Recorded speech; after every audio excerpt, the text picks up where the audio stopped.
Hello and good evening, everybody. Good evening. How are you doing today? I'm good. I'm good. And you? Oh, good. So if folks haven't started yet, you should be working on your next flip peer teaching. I see Caldrian, you already have yours, and Brenda has hers up. Um, but I would like to make sure that everybody gets their next peer teaching done, the indicators of climate change. It's really important to be able to speak about it and know the facts and be facile with the various facts. Um, so we're going to start today actually with a quiz. I like to do that to keep folks on task and kind of get a measure of where folks are in terms of what they remember. So I'm going to go ahead and paste a link in the chat. And if you could go there and fill that out, we'll just take 5 minutes for it. It's not very long. Chance for you to stick in a couple numbers.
Okay, we just have another minute here on the quiz.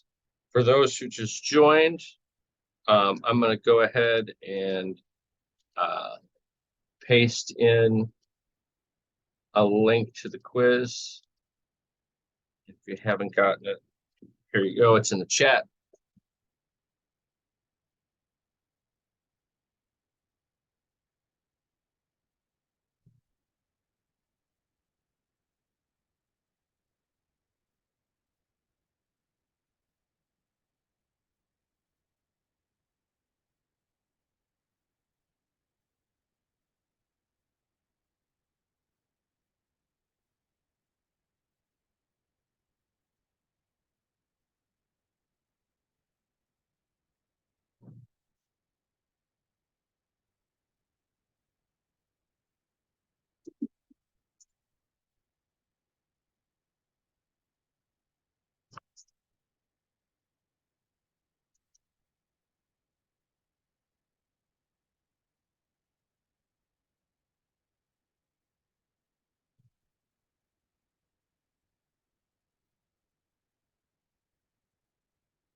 Give you just about 30 more seconds.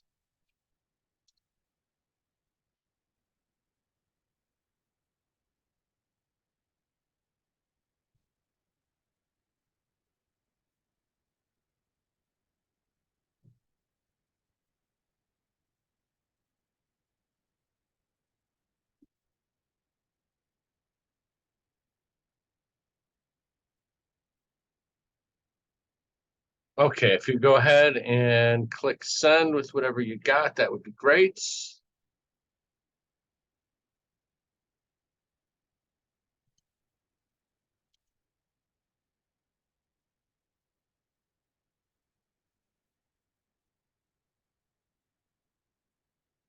Okay.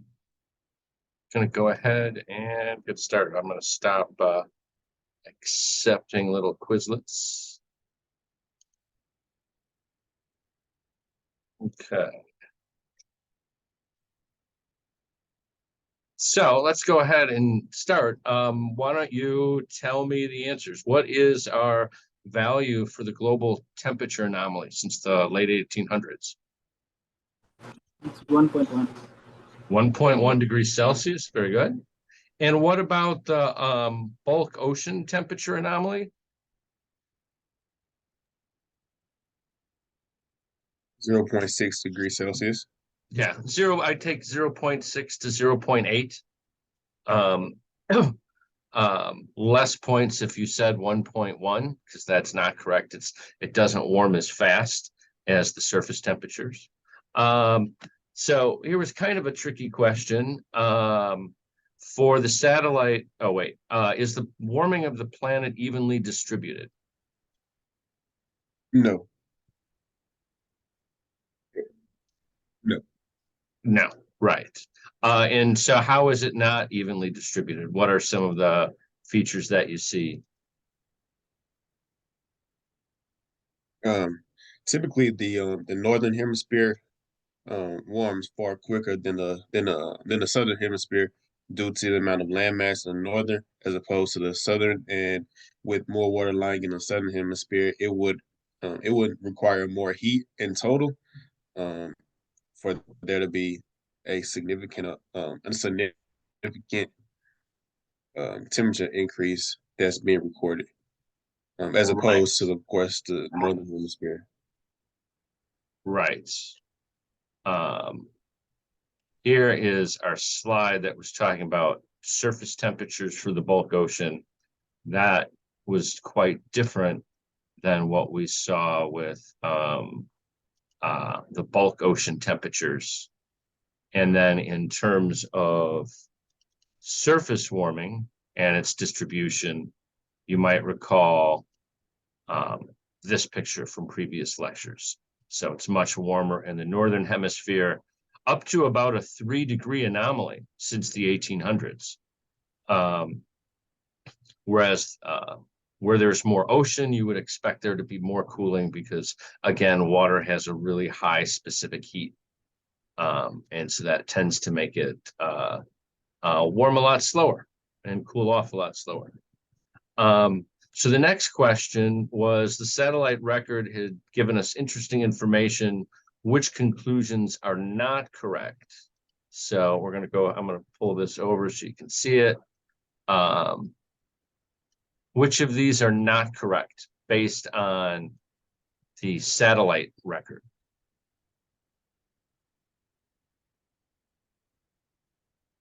A, well, the first one.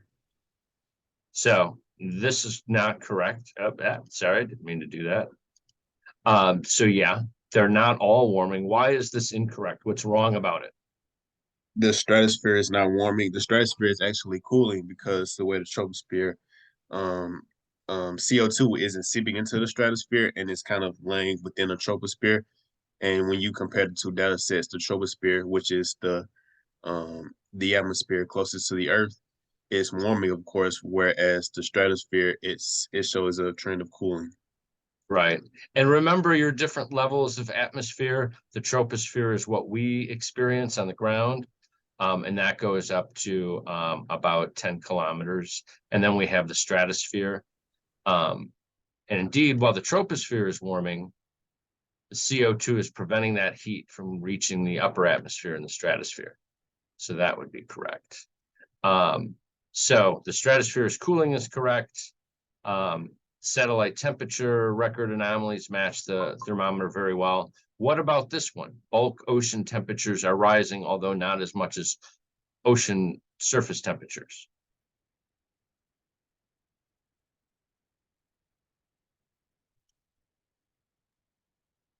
That one, the statement is true, but the satellite record doesn't tell us about the bulk ocean, right? The bulk ocean is what's deep beneath the surface. So we're not talking surface temperatures. And so satellite record can't tell you anything about the surface temperatures. So it'd be these top two that were incorrect. And then lastly, what's the amount of land ice being lost in Greenland? And would you expect it to be more or less than in Antarctica? Did anybody remember the amounts? So 270, 270. yeah, Zero. gigatons per year.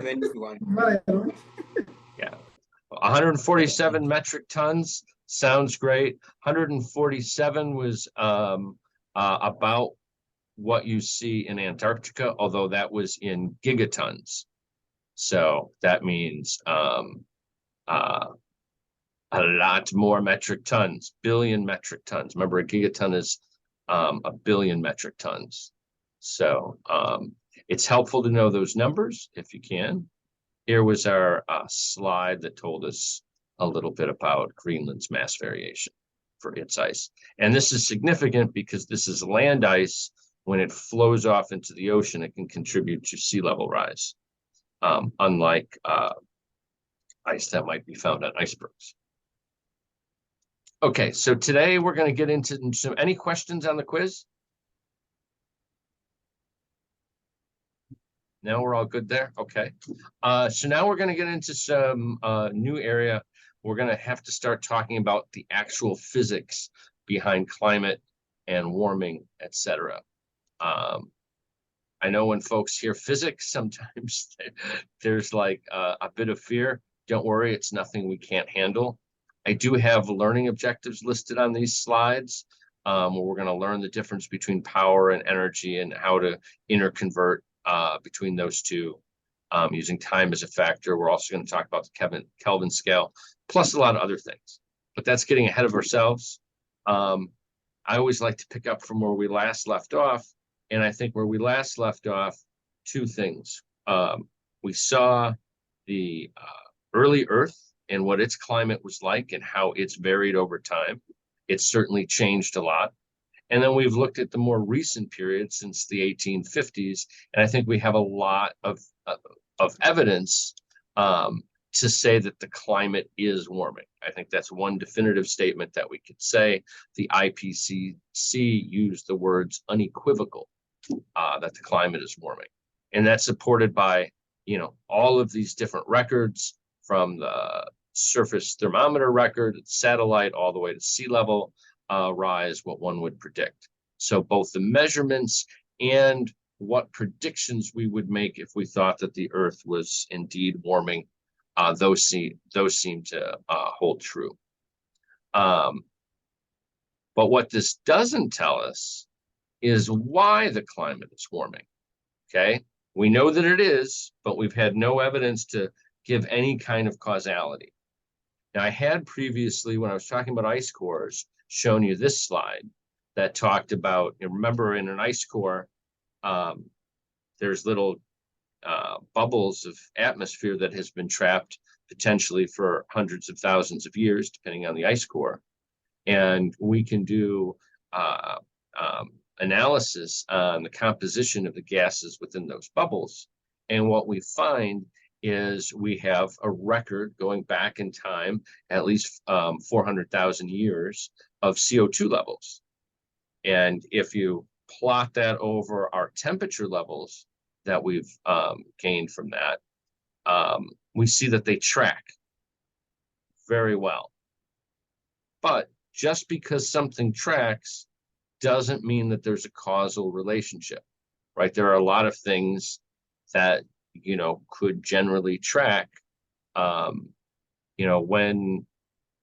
it storms and there's a big lightning and thunderstorm, I like to go out on my deck and watch it. So if you were to track me going out on my deck, you'd see that when there's a storm, I go out on my deck. That doesn't mean me going out on my deck causes the storm. It just, the two might be related somehow, but not necessarily in a causal fashion. So really, in order to do anything about climate change, we're going to have to figure out why it's happening, right? And I know we all have some theories about it having to do with CO2 and fossil fuels, but we need to take this course from a scientific perspective and really understand what the evidence tells us, the peer-reviewed evidence. So that means we're going to first need to understand the physics behind warming and what energy is and how we measure it. And so you'll probably want to take notes. They'll be very simple notes, but it's worth taking. So energy is defined as the capacity to do work. Whether that's turning a wheel, lifting a bag of apples, running down the street, pushing a car. Energy is the capacity to do work. And we express it in units called joules, often abbreviated as just a J, okay? And it's really helpful to get an idea of how much energy is in a joule. So imagine picking up an apple and lifting it about 3 feet. That's about 1 joule of energy. So If you had 10 apples and you lifted them up 3 feet, that would be 10 joules. If you had 15 apples, like a whole bag of apples, and you lifted it up about 3 feet, that'd be about 15 joules of energy. So fairly straightforward. You can think about it in terms of apples, because those are easy ways to think of, but however you want to do it's fine. So that's our definition from energy. Now, one thing that we know about energy, and we're going to talk about a lot, is energy moves around a lot. The first law of thermodynamics tells us that energy is conserved. It's not created or destroyed. It moves from one place to another. And so when we start talking about energy moving, we're going to start talking about the rate at which energy moves. And that's something called power. So power is defined as the rate at which energy moves. It's usually expressed in units called watts. And a watt is equal to a joule per second. 1 watt is 1 joule per second. So if you think of lifting up this bag of 15 apples, if you lift it up in 1 second, that's about a watt of energy transfer. If you do it every second, you keep lifting up, up and down this bag of apples, you're spending about 15 watts of energy, because that's 15 joules every second. Okay. I'll put it up like this. If you think of energy and power, energy is expressed in joules. It's a quantity, right? It's like the gallons of gas in your car. It's the energy stored in the battery. It's, in amount. Power is a rate. It's a rate of flow. It's how fast that energy is moving. And so that might be, how many gallons of gas you're consuming per hour, something like that. Now, it's also, just to refresh, I'm sure you all know this, but it's helpful to refresh memory on number prefixes. We use the metric system for science, so we're going to be using it for this course. And so just remember, a kilo is 1,000. So if you're talking about a kilowatt, that's 1,000 watts. A megawatt would be 10 to the 6 watts. So this should actually be a superscript here. Sorry about that. So that would be 10 to the 6 watts.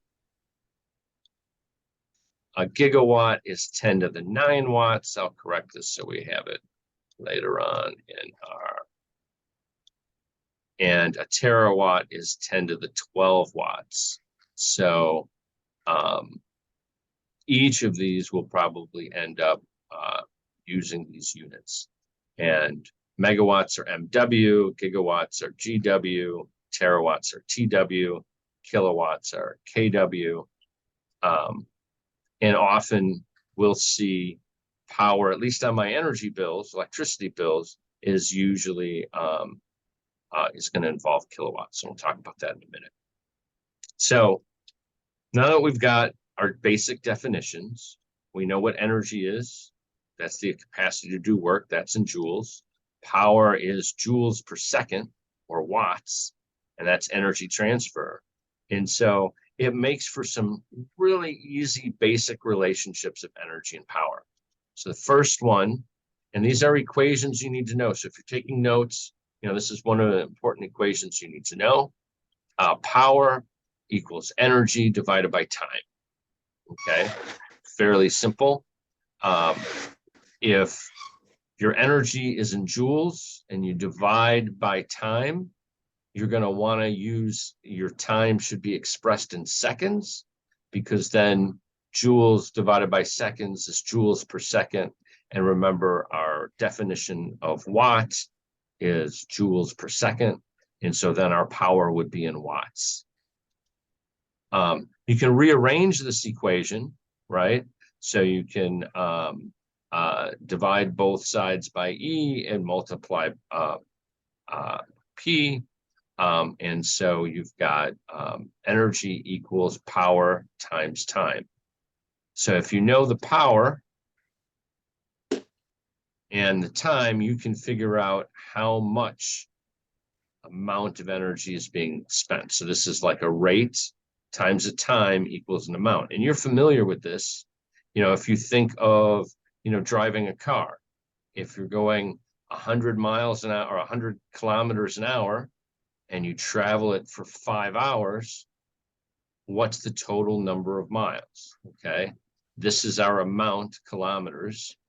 This is our rate, the kilometers per hour, and this is our time.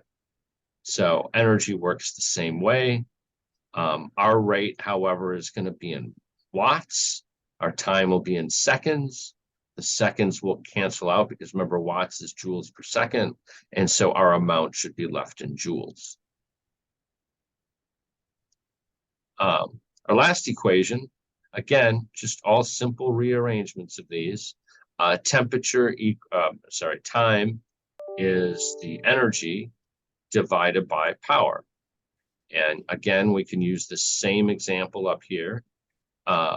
If our amount is 500 kilometers and we wanted to, if we were given 500 kilometers and we were going 100 kilometers per hour, that would tell us how many hours it would take to go 500 kilometers at 100 kilometers per hour. So it's just simply the amount divided by the rate equals the time. Right? Because our rate is going to be, you know, for power and energy is going to be in joules. If we divide joules by joules per second, the joules will cancel out, the seconds will come to the top, and our time will be in seconds. So you must know these. These are important, simple formulas. If you know one formula, you can figure out the rest, but you should know these simple relationships because they're going to come up a lot. So let's just do a sample calculation. Make sure everybody's on board. So if a device pulls 1 kilowatt for 1 hour, how many joules of energy are consumed?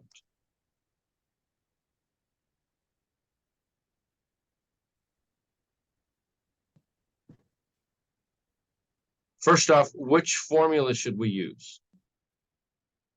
We've got these formulas, okay, and we're given that it pulls 1 kilowatt. What is this? Is this an energy or a power? What is this? Or a time? Kilowatts. It's an energy. Okay, kilowatts, remember kilowatts.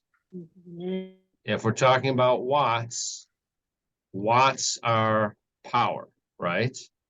Joules per second. A watt is joules per second. Our energy is in joules, right? So if we're being handed a question where we've got 1 kilowatt, that's what kind of, is this energy or power?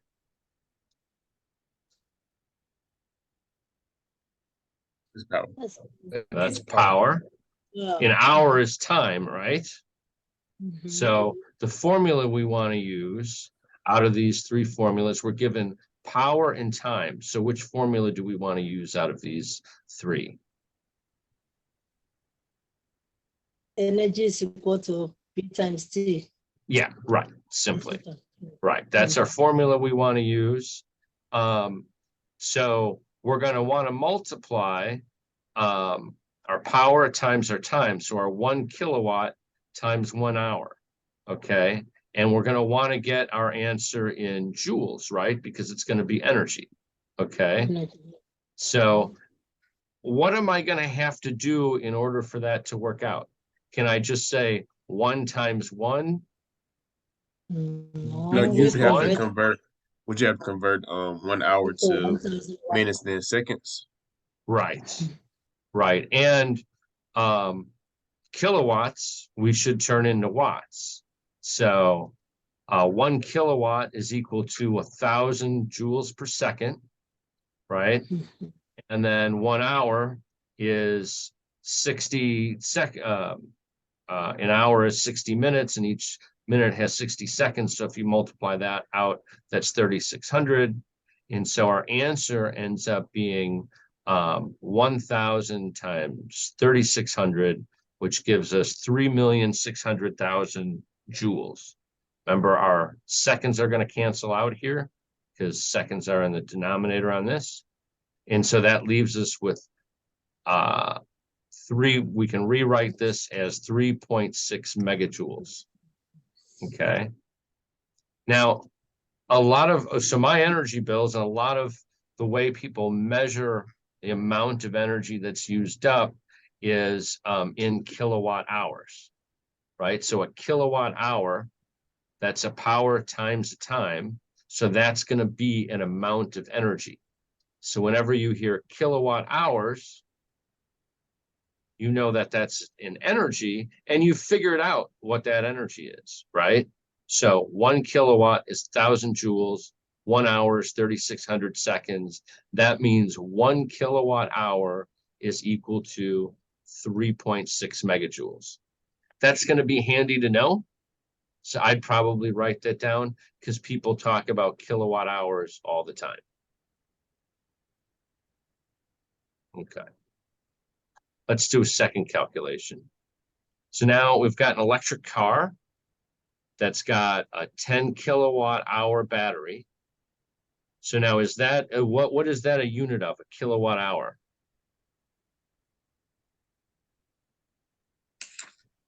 That'll be 10,000 watts.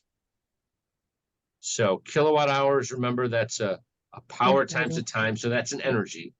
So this is talking about how much energy is in the battery. And so an electric car with a 10 kilowatt hour battery pack depletes it in 30 minutes. And so if it's going to take it 30 minutes to deplete it, what power does the car require? What power is the car moving at? Or is the car using when it moves that it will deplete all this energy in 30 minutes? So the first question to ask is, which of these formulas do you want to use? Energy. So we'll call this 1, 2, and 3. Think about what we're being given. So in this case, what we're being given is we've got an energy and an amount of time, right? And so if we look back for energy and amount of time, if those are our givens, we're given energy and an amount of time, and we need to calculate the power, the consumption rate, the rate at which the car is using energy. So that's the formula we want to use. Now we need to convert, so we get joules and seconds, right? Everything needs to be in joules and seconds. So we know that what is 1 kilowatt hour equal to? We know that from our previous example, 1 kilowatt hour is equal to 3.6 megajoules. We could recalculate what 10 kilowatt hours are, but if we know 1 kilowatt hour is 3.6 megajoules, then we know 10 kilowatt hours is 36 megajoules, right? So from there, remember, we want to have everything in joules and seconds. So we're going to write out our megajoules, our seconds for 30 minutes. That's 1,800 seconds. We divide those two. That gives us 20,000 joules per second, or 20,000 watts, or 20 kilowatts. And so your average, and this is true for a lot of electric cars, they run at around 20 kilowatts if they're going, roughly 60 miles an hour.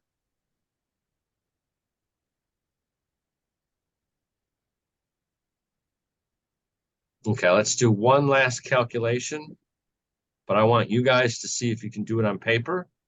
So check this out on your paper. So a battery contains 13 kilojoules of energy.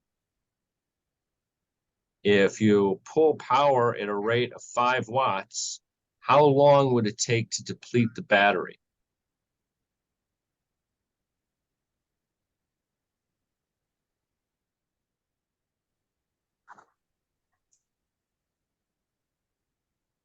Can anybody tell me? Go ahead and try and figure it out. You're told the battery has 13 kilojoules of energy. You're pulling power at a rate of 5 watts. How long does it take for the battery to be depleted?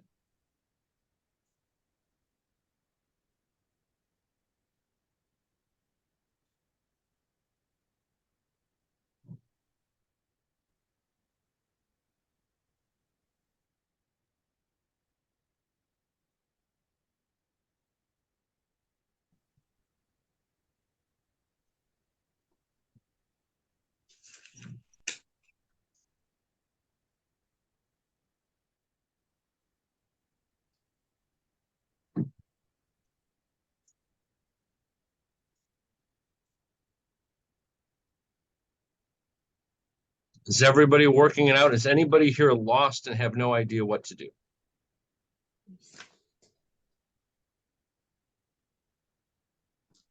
Shepard, are you on board? Everything making sense? You working on it?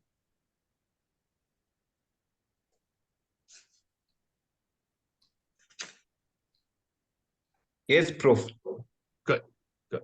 Gloria, you doing okay? Yes, Prof.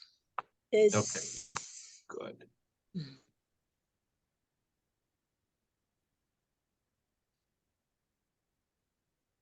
Go ahead and put your answers in the chat when you come up with an answer, and then we'll see which ones are correct.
Okay, I see 3.84 seconds. Oh, by the way, Brenda, I did send you a link to your video response. Yeah, I sent it to your Claflin email. Do you know how to check that? I think for most folks, I may have sent it to your Claflin email. So if you haven't gotten your response, let me know. Or shoot me an email and I'll respond to whatever email address you send me. But do try and check your Claflin emails. So far I got one answer, which is not exactly correct.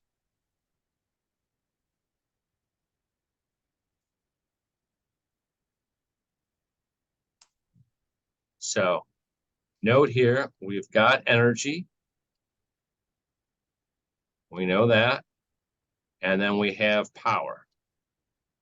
And we're trying to figure out how long it would take. So time, right? So if we look back to our formulas, which of these three formulas are we going to use? First, second, or third? Fine. The The third one. third. Yeah, this third The third one one. over here, right? Temperature or time equals energy divided by power. Okay. Yes. So that's the formula we want to use. Now we need to convert everything, right? Yes. Joules into seconds. And so remember 1 watt is a joule per second. So we've got, and how many joules is a kilojoule? So we got 13, this is kilojoules. So how many joules are in 13 kilojoules?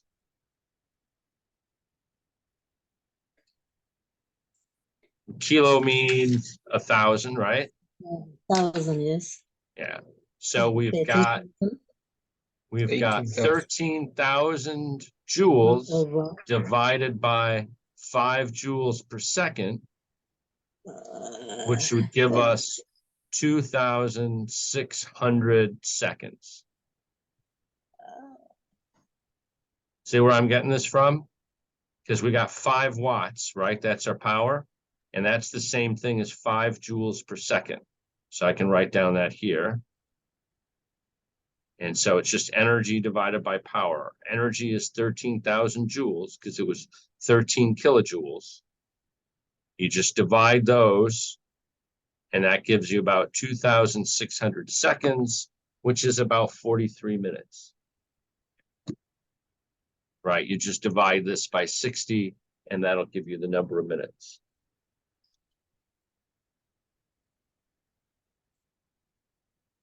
Everybody go, see where they went wrong on that? Because it looks like nobody got the answer right.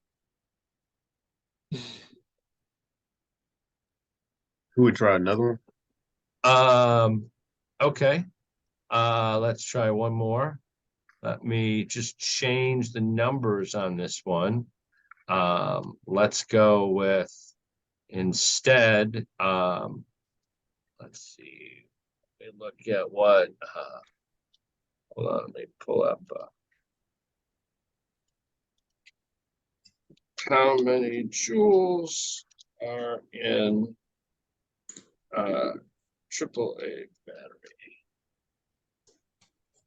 Okay, a AAA battery usually has 3 kilojoules. Okay, and now we're going to pull power at a rate, why don't we say, of 3 watts? Okay, what's something that you'd use a AAA battery in? A remote? How many watts does a typical remote use? Let's see what that says.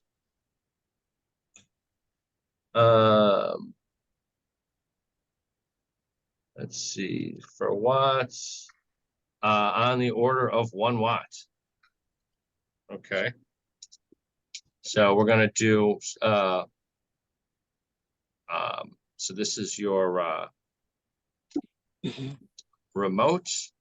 So what would the answer to this be? If you got 3 kilojoules of energy, you pull power at a rate of 1 watt, how long would it take to deplete the battery? And you're going to use that formula.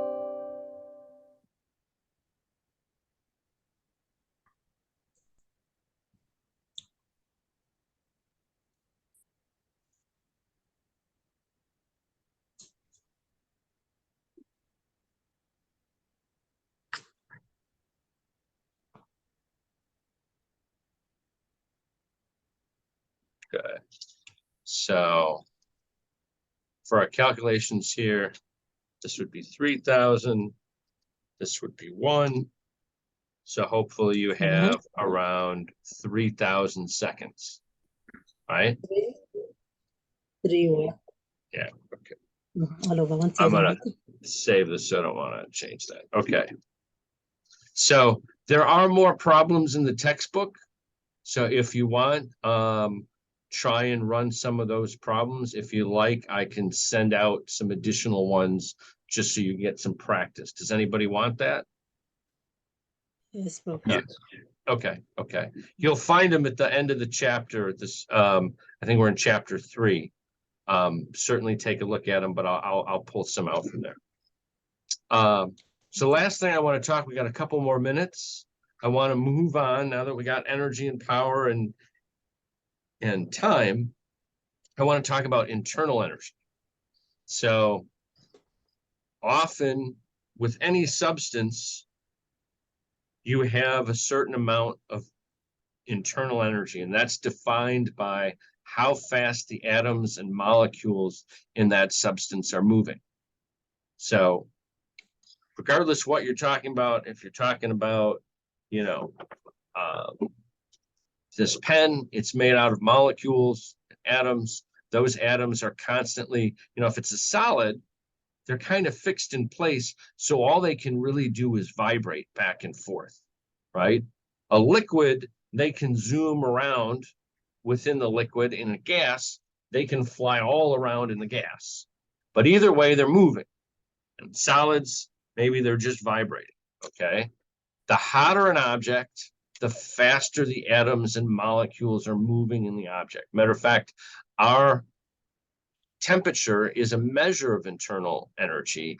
And if the internal energy increases, the temperature increases. If the temperature decreases, that means the internal energy decreases, okay?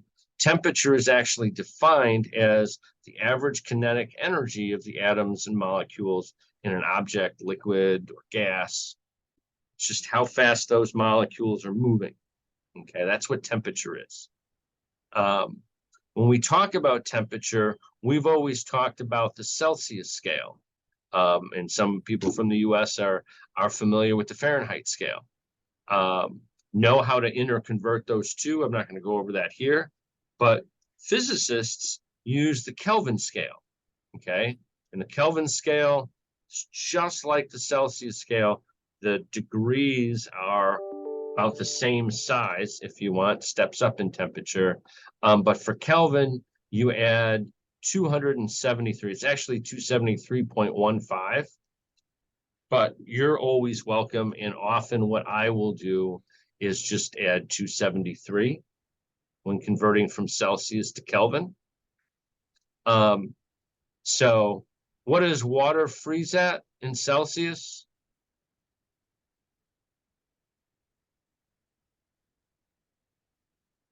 At 21 degrees Celsius. Water freezing water boils at 100 and it freezes at 0. That's how they came up with the Celsius scale. Okay, so if water freezes at 0 degrees Celsius, what does it freeze at in the Kelvin scale? It will remain 273.15 proof. Yeah, 273.15. You just add that up. You can shorthand it to 273. I'll always accept that. That's fine. Room temperature, we consider to be around 22 C. I think that's what you were thinking of, Caldrian, when you mentioned that number for Celsius. That's room temperature. Again, so you just add 273 to it. So that gives us around 295. And there's a reason why we do this, why we use Kelvin. Anybody have an idea why that is?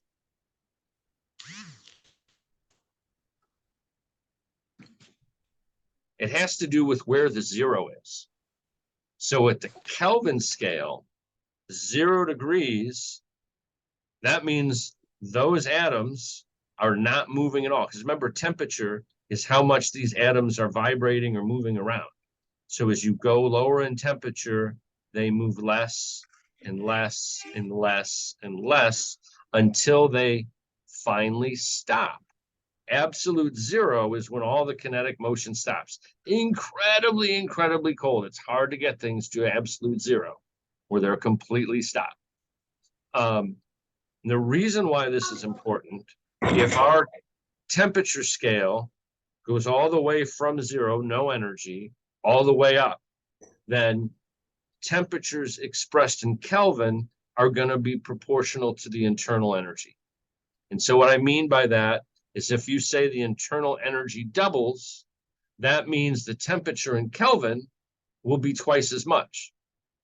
And if you say the internal energy increases by 10%, the temperature in Kelvin will go up by 10%.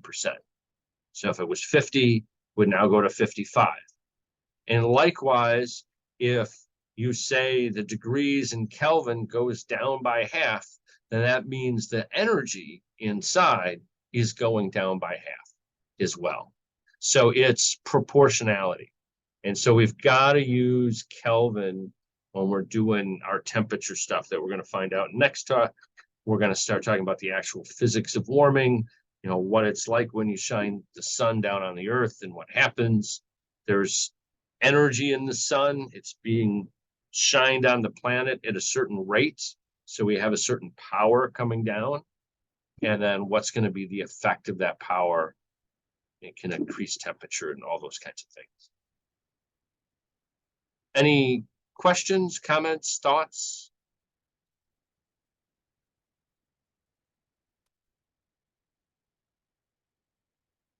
Okay, that's probably a good place to break. I will post this lecture on YouTube for those that I think everybody has access to Moodle now. You should have a Claflin email and access to Moodle, so stuff is posted there as well. But I'll still be sending out emails just in case. But check your Claflin emails, because now it's a lot easier when I'm in Moodle or something like that to just send your Claflin email. So, you know, if you don't like checking it, figure out how to forward it to your regular email or however you want to do it. Or set up 2 email accounts on your phone, but just make sure you're checking it regularly. And if by chance you didn't get my response to your peer teaching, I sent them out in emails to each one of you individually. If you didn't get that, email me back and I'll send you the link again to whatever email account you emailed me from. Are you guys enjoying the course? Is it okay? We're getting into this physics stuff. I see a little kind of grimacing and groaning. Yeah, we won't do a lot of it, but there'll be a little bit because we really need to understand why stuff is happening and to what extent, right? Okay. Thanks a lot. Have a great day, and I will see you in 2 days. Bye-bye. Sure. Bye. Thank you. Prof. Oh, and one last thing, don't forget to do your peer teachings. And I'll give responses to those. And if by chance you're struggling with any of this, shoot me an email and I'll set up a one-on-one Zoom and we can just go over stuff. Always happy to do that. Thank you so much. Bye-bye.